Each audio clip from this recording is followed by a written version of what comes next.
आज हम लोग sexual reproduction in flowering plant के थर्ड पार्ट यानी कि पोलन पिस्टल इंटरेक्शन से शुरू करेंगे।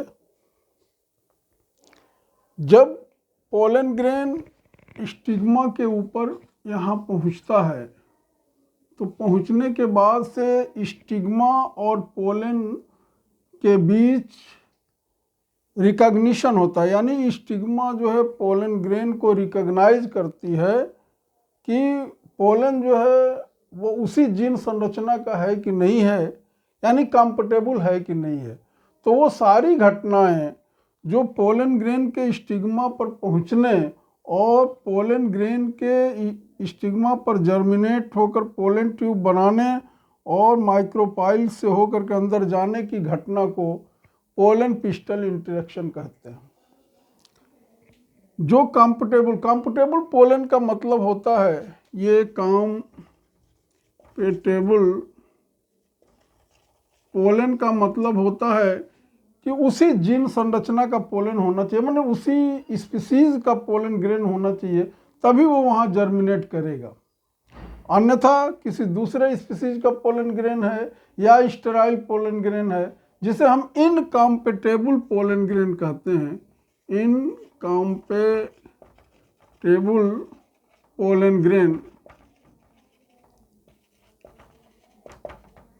तो इसको रिजेक्ट स्टिग्मा के द्वारा कर दिया जाता है।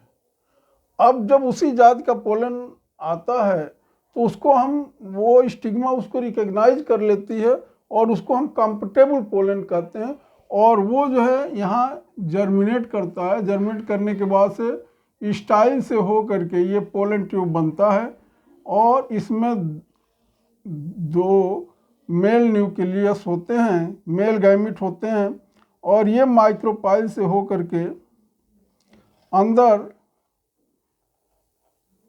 एम्ब्रियोसाइट के अंदर पहुंचता है। और एक यहाँ ये सिनर्जिड सेल है, इधर ये सिनर्जिड सेल है, बीच में ये एक सेल है। तो इसी एक सिनर्जिड से हो करके उसके फिलीफॉर्म अपरेटस इसको गाइड करता है और अपने दोनों मेल गैमिट को यहाँ एम्ब्रियोसाइट के अंदर जो है फ्री कर देता है। मैंने पिछले लेक्चर में बताया था कि एक गैमिट्स जो है इस एग से मिल करके सिनगैमी करके जाइगोट बनाता है, और ये दूसरा यहाँ सेंट्रल न्यूक्लियस होता है, सेंट्रल सेल, उससे मिलकर ट्रिपल फ्यूजन करता है और उससे प्राइमरी एंडोस्पर्म न्यूक्लियस बनता है। और उस प्राइमरी एंडोस्पर्म न्यूक्लियस से आगे चल करके एंडोस्पर्म का निर्माण होता है, जो एंडोस्पर्म 3n होता है, ट्रिप्लॉइड होता है। और जो गैमिट इससे जो है एग से मिल करके जो है सिनगैमी प्रोसेस को कहते हैं और जाइगोट बनता है, और ये जाइगोट आगे चल करके एम्ब्रियो का निर्माण करता है। तो इस प्रकार ये डबल फर्टिलाइजेशन होता है। तो ये रहा पोलन पिस्टल इंटरेक्शन। हम लोग शुरू करेंगे आर्टिफिशियल हाइब्रिडाइजेशन, जो हम प्लांट ब्रीडिंग प्रोग्राम में इसका प्रयोग करते हैं। आर्टिफिशियल हाइब्रिडाइजेशन में डिज़ायरेबल कैरेक्टर का चयन किया जाता है और वह कैरेक्टर जो है नई ऑफस्प्रिंग में ऐड किया जाता है आर्टिफिशियल हाइब्रिडाइजेशन में। तो इसमें पहला जो स्टेप होता है इमैस्कुलेशन।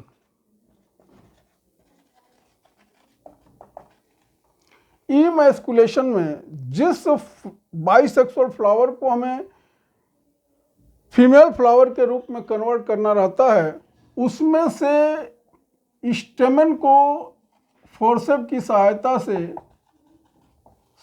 सारे स्टेमन्स को फोर्सेप की सहायता से निकाल दिया जाता है। इस प्रक्रिया को इमैस्कुलेशन कहते हैं।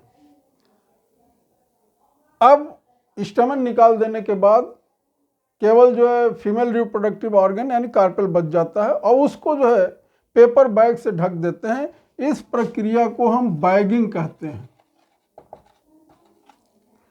बैगिंग करने के बाद अब फिर नेक्स्ट स्टेप आता है कि जिस डिजायरेबल कैरेक्टर के प्लांट का जो है हमें पोलन ग्रेन लाना है, तो उसका जब एंथर मैच्योर हो जाता है तो उसके मैच्योर एंथर से ब्रश के ऊपर उसके पोलन ग्रेन को डस्ट कर लेते हैं, झाड़ लेते हैं, और डस्ट करने के बाद से ले जाते हैं। तो ये जो बैगिंग की हुई फ्लावर है, जिसे हम मेल फ्लावर वो फीमेल फ्लावर के रूप में प्रयोग करेंगे, तो उसके स्टिग्मा पर ये पेपर बैग हटा देंगे और फिर उसके स्टिग्मा पर उसको डस्ट कर देंगे, छिड़क देंगे पोलन ग्रेन को, और फिर रीबैगिंग कर देते हैं।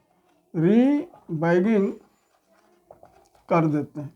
रीबैगिंग करने के बाद अब उसको जो है वैसे ही छोड़ देते हैं ताकि उसमें फ्रूट और सीड का डेवलपमेंट हो जाए। तो ये आर्टिफिशियल हाइब्रिडाइजेशन के बारे में रहा। Fertilisation event, post fertilisation event. Post fertilisation events में फर्स्ट ऑफ ऑल जो प्राइमरी एंडोस्पर्म न्यूक्लियस होता है, PEN, प्राइमरी एंडोस्पर्म न्यूक्लियस से एंडोस्पर्म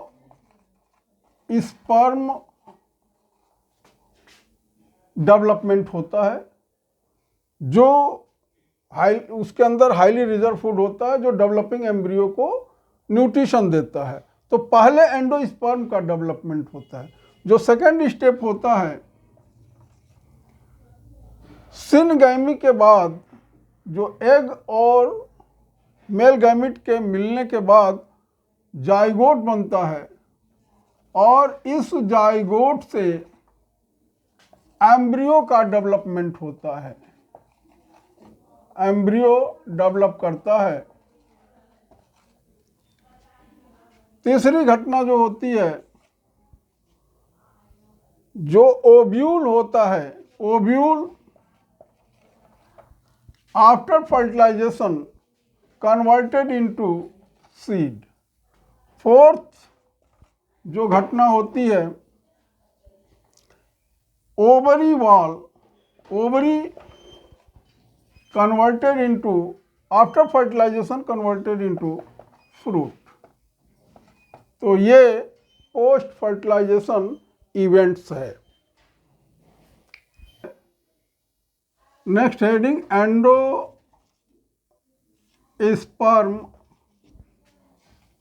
डेवलपमेंट।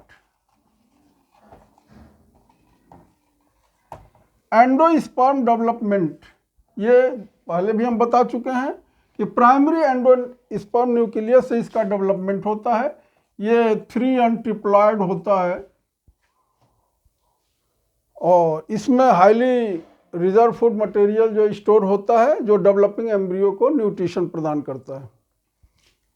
तो पहले इसका जो न्यूक्लियस होता है वो बारंबार माइटोटिक डिवीजन के द्वारा डिवाइड करता है, जिसे हम फ्री न्यूक्लियर डिवीजन कहते हैं। Free nuclear division.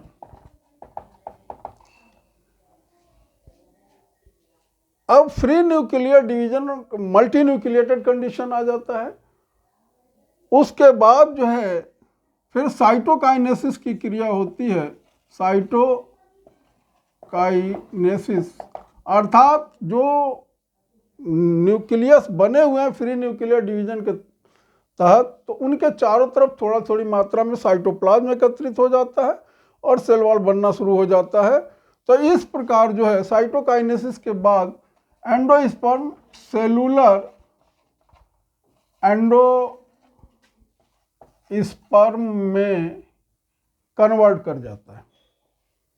अगर हम एग्जाम्पल के रूप में नारियल को लें, तो नारियल का जो पानी, जिसे पानी कहते हो वाटर, ये वाटर जो होता है वो न्यूक्लियर एंडोस्पर्म होता है। Nuclear endosperm. और जो कर्नल हो जाता है, यानी कि जो जम जाता है, जिस गड़ी को हम लोग खाते हैं, तो वो जो है सेलुलर एंडोस्पर्म में आता है। जो कर्नल होता है सेलुलर एंडोस्पर्म।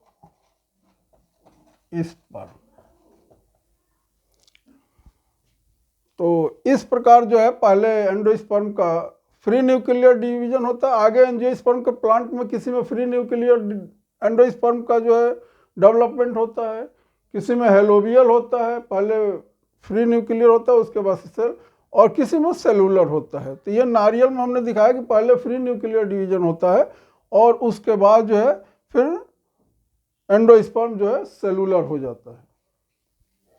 नेक्स्ट हेडिंग हम लोग एम्ब्रियो डेवलपमेंट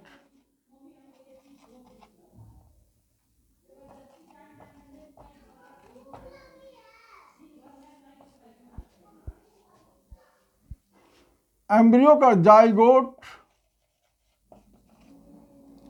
माइटोटिक डिवीजन के द्वारा डिवाइड होता है और यह कई सेल स्टेज के बाद ये प्रो एम्ब्रियो में बदलता है, प्रो एम्ब्रियो, और ये प्रो एम्ब्रियो डिवीजन करके आगे चल करके जो है पहले ग्लोबुलर होता है, एम्ब्रियो ग्लोबुलर, और ग्लोबुलर के बाद ये हार्ट शेप्ड हो जाता है, हार्ट शेप्ड। अब हम लोग एम्ब्रियोजेनी इन डाइकाट, एम्ब्रियोजेनी इन डाइकाट, ये जो जाइगोट है, ये जाइगोट का पहले ट्रांसफर डिवीजन होता है तो एक बड़ा सा बेसल सेल बनता है, एक छोटा एपिकल सेल बनता है। जो बेसल सेल होता है वो माइक्रोपाइलर एंड के तरफ होता है और एपिकल सेल चलेजल एंड के तरफ होता है। अब ये बेसल सेल्स बार बार रिपीटेड माइटोटिक डिवीजन होता है, 6 to 10 सेल जो है वो डिवाइड करके जो है सस्पेंसर बनाता है।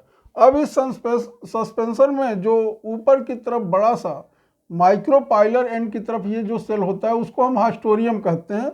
ये जो है न्यूट्रिशन जो है न्यूक्लियस के अंदर से लेता है और एंडोस्पर्म से लेता है डेवलपिंग एम्ब्रियो के लिए, और जो सस्पेंसर का एपिकल सेल के तरफ यानी चलेजा एंड के तरफ जो सेल लास्ट में होता है उसको हाइपोफाइसिस कहते हैं, और इसी से रेडिकल का विकास होता है, हाइपोफाइसिस से ही रेडिकल का विकास होता है।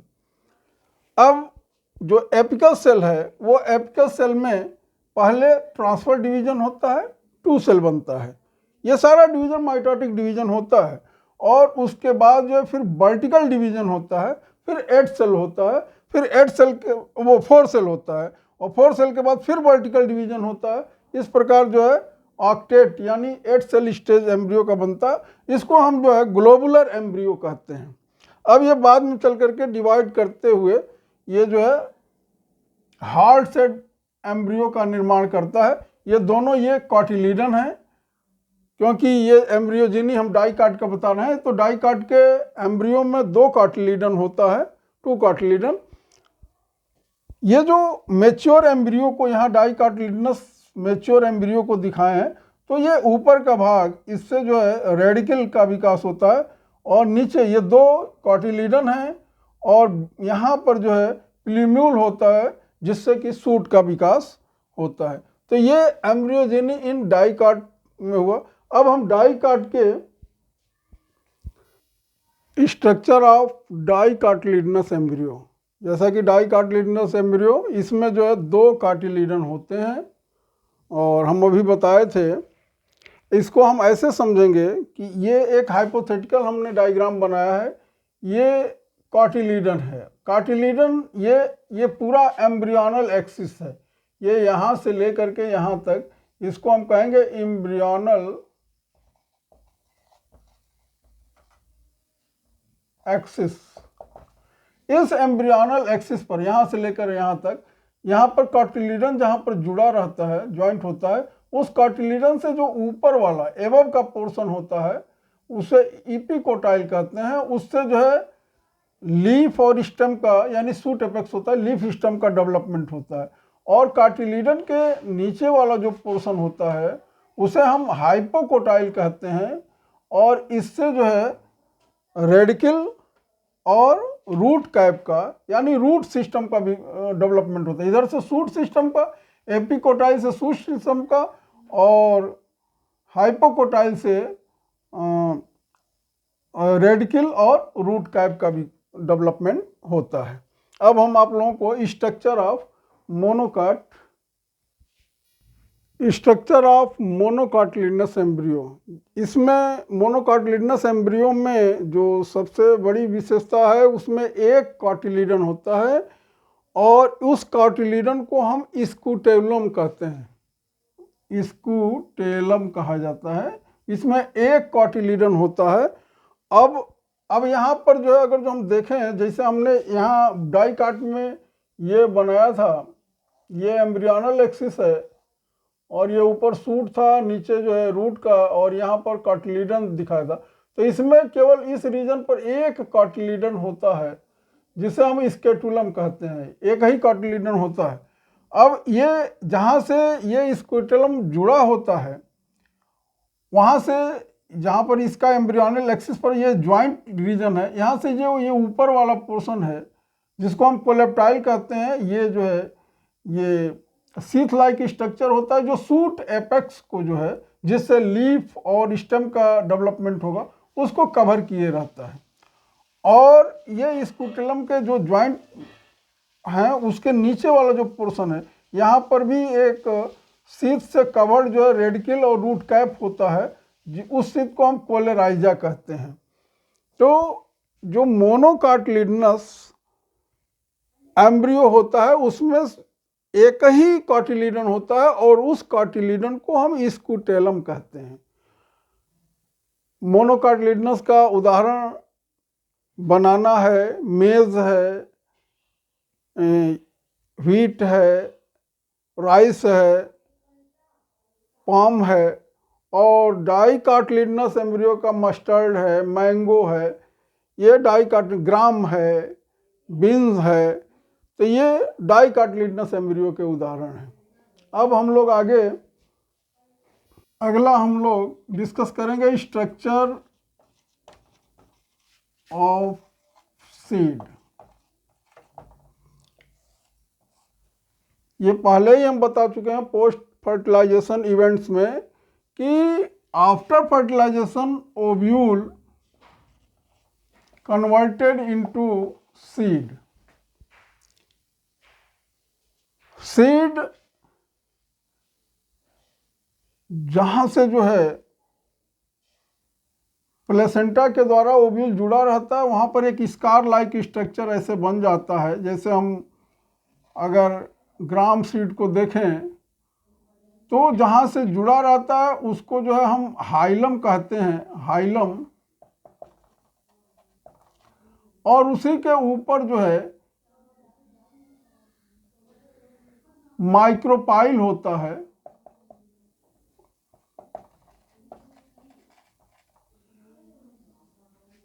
सीड 2 लेयर से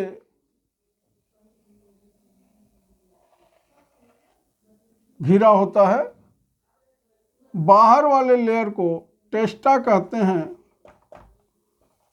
और अंदर वाले लेयर को टैगमन कहते हैं।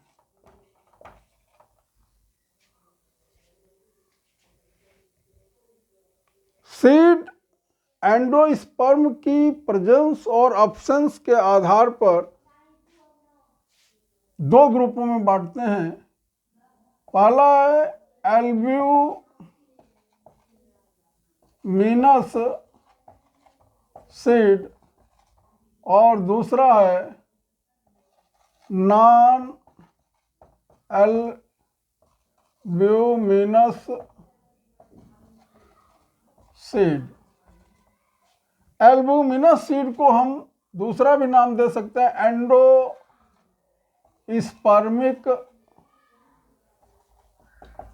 सीड, और इसको हम कह सकते हैं नॉन एंडोस्पर्मिक सीड। इसका अर्थ हम बता दें, एल्ब्यूमिनस सीड उस सीड को कहते हैं कि एम्ब्रियो के डेवलपमेंट के समय जो रिजर्व फूड मटेरियल है वो कुछ यूटिलाइज होने के बाद से स्टोर भी रहता है, यानी कि उसमें एंडोस्पर्म परसिस्ट करता है, सीड के साथ रहता है। उसको हम एल्बुमिनस सीड या एंडोस्पर्मिक सीड कहते हैं, जैसे कैस्टर है, मेज है, कोकोनट है। और नॉन एल्बुमिनस सीड जिसमें एम्ब्रियो के डेवलपमेंट में पूरा एंडोस्पर्म कंज्यूम हो जाता है, कुछ भी नहीं बचता है, तो उसको हम नॉन एंडोस्पर्मिक या नॉन एल्बुमिनस सीड कहते हैं। जैसे ग्राम है, ये ग्राम हो गया, पी हो गया, बीन्स हो गया, तो ये सब जो है नॉन एंडोस्पर्मिक और नॉन एल्बुमिनस सीड के अंतर्गत आते हैं। कुछ सीड ऐसे होते हैं, ज़्यादातर सीडों में तो न्यूसिलस जो है एम्ब्रियो के डेवलपमेंट के समय ही कंज्यूम हो जाता है, न्यूसिलस बचता ही नहीं है। लेकिन कुछ सीडों में न्यूसिलस एक सीड के चारों तरफ एक पतले परत के रूप में रहता है। इस पतले परत को हम, जो रेसिडुअल ऑफ न्यूसिलस है, पेरीस्पर्म कहते हैं, पेरीस्पर्म। ये residual of black pepper, black pepper, काली मिर्च जिसको कहते हैं, उसमें पेरीस्पर्म रेसिडुअल के रूप में जो न्यूसिलस होता है उसी को हम पेरीस्पर्म कहते हैं। तो ये अब सीड जब मैच्योर हो जाता है, फुल्ली मैच्योर हो जाता है, तो उसमें से ज़्यादा वाटर जो है निकल जाता है। और निकल जाने के बाद सीड एक ऐसे कंडीशन में पहुंचता है जिसे हम डॉर्मेंसी कहते हैं। वो कुछ बीजों में डॉर्मेंसी जो है थोड़े समय के लिए होता है, कुछ में जो है महीनों होता है, कुछ में सालों तक होता है। तो ये वाइएबल पीरियड जो, यानी इसको हम सीड डॉर्मेंसी कहते हैं। Advantages of seed. Seed better adapted होता है, अर्थात इसको जो है हम डिफरेंट जो डिस्ट्रीब्यूशन करके डिफरेंट क्लाइमेट में इसको हम ग्रो कराते हैं फॉर जो है बेटर डेवलपमेंट ऑफ प्लांट।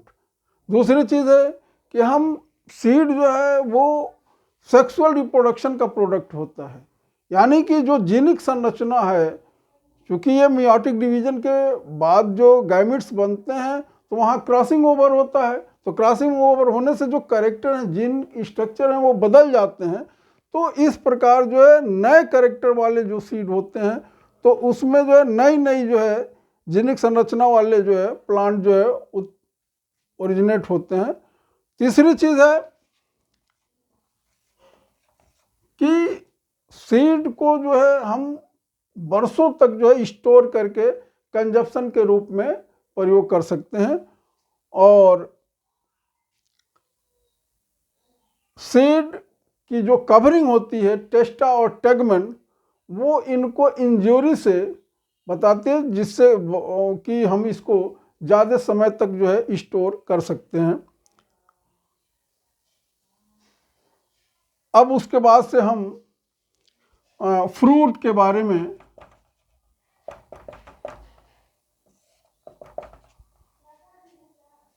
मैं पहले ही बता चुका हूं कि after fertilisation mature ovary is known as fruit. Mature ovary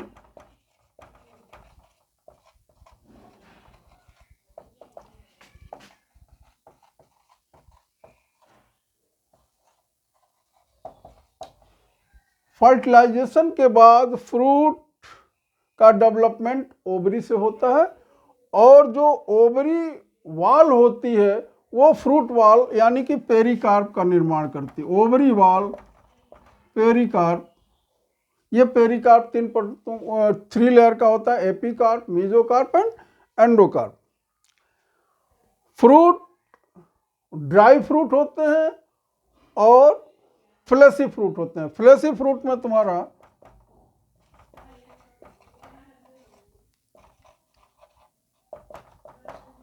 mango,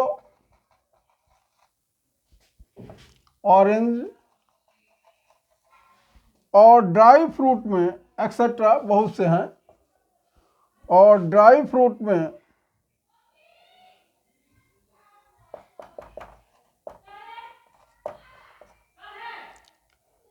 को ग्राउंड नट,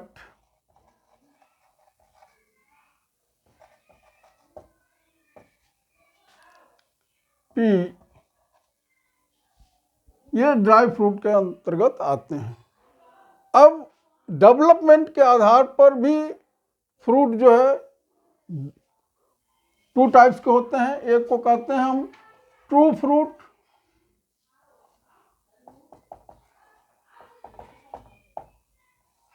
और दूसरे को कहते हैं फॉल्स फ्रूट।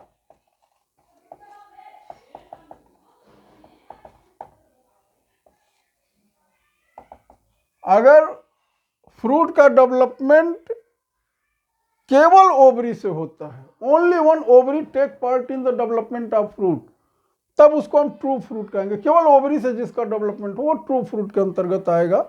और फॉल्स फ्रूट उसको कहते हैं कि जब ओवरी के अलावा फ्लावर के और भी पार्ट जो है भाग ले लेते हैं उसको बनाने में फ्रूट को, तो उसको हम फॉल्स फ्रूट कहते हैं। जैसे एप्पल है, स्ट्रॉबेरी है। एप्पल में जो फ्रूट का खाने योग्य भाग होता है उसको हम थैलमस कहते हैं, उसको थैलमस कहा जाता है। तो स्ट्रॉबेरी और एप्पल, स्ट्रॉबेरी, ये फॉल्स फ्रूट में आएंगे। ट्रू फ्रूट मैंगो है, ऑरेंज है, ये ट्रू फ्रूट में आएंगे। पार्थेनोकार्पी,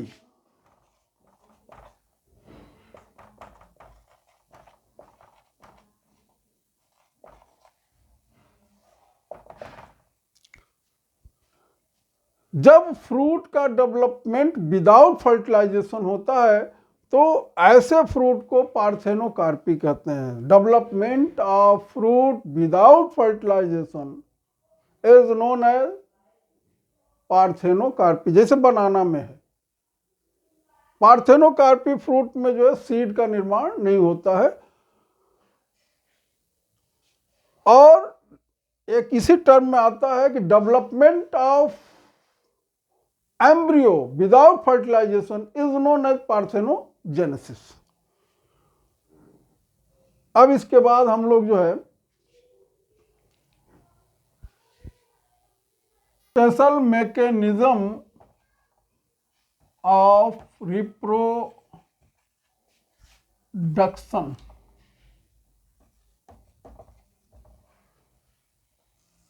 कुछ विशेष तरह के रिप्रोडक्शन होते हैं। स्पेशल मैकेनिज्म ऑफ रिप्रोडक्शन, उसमें पहला हम लोगों के जो पाठ्यक्रम में एपोमिक्सी,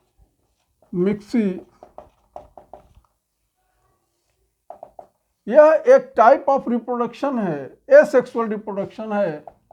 एसेक्सुअल रिप्रोडक्शन है जो मिमिक्री करता है, यानी टू कॉपी है सेक्सुअल रिप्रोडक्शन का। यानी यह है तो एसेक्सुअल रिप्रोडक्शन, लेकिन यह कॉपी करता है सेक्सुअल रिप्रोडक्शन का। तो इसमें जो है development of embryo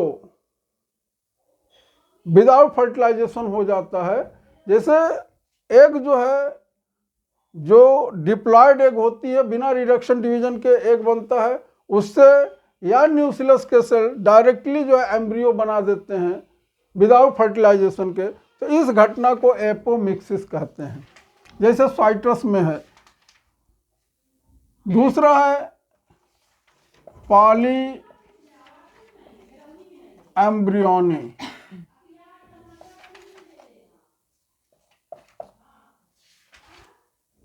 poly embryony में जब किसी सीड में मोर देन वन एम्ब्रियो होता है तो इस घटना को पॉली एम्ब्रियोनी कहते हैं। More than one embryo in a seed, more than one embryo in a seed. अब ये जो पॉली एम्ब्रियोनिक की घटना है, तो कभी कभी सिनर्जिड्स जो है एम्ब्रियो में डेवलपमेंट हो जाता है, कभी न्यूक्लियस हो जाता है, इंटेगुमेंट के सेल हो जाते हैं एम्ब्रियो के डेवलपमेंट, या कभी सीड के अंदर जो है more than one embryo sac बन जाते हैं, मोर देन वन एम्ब्रियो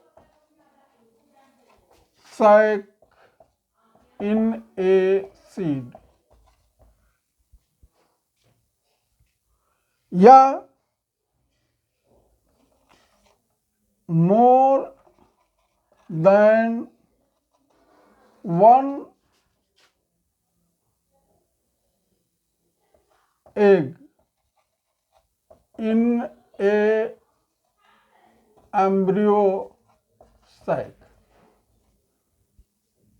तो मैंने बताया कि ये 3 रीजन से, या तो सिनर्जिड्स जो एम्ब्रियो में डेवलप हो जाए, या तो न्यूक्लियस के सेल जो एम्ब्रियो में डेवलप हो जाए, या किसी सीड में एक से अधिक एम्ब्रियो साइक हो, more than one embryo sac in a seed, या किसी एम्ब्रियो साइक में एक से अधिक एग हो, more than one egg in a embryo sac. तो इन सब कंडीशन के नाते सीड में जो है एक से अधिक एम्ब्रियो हो जाते हैं। इस घटना को हम पॉली एम्ब्रियोनिक कहते हैं।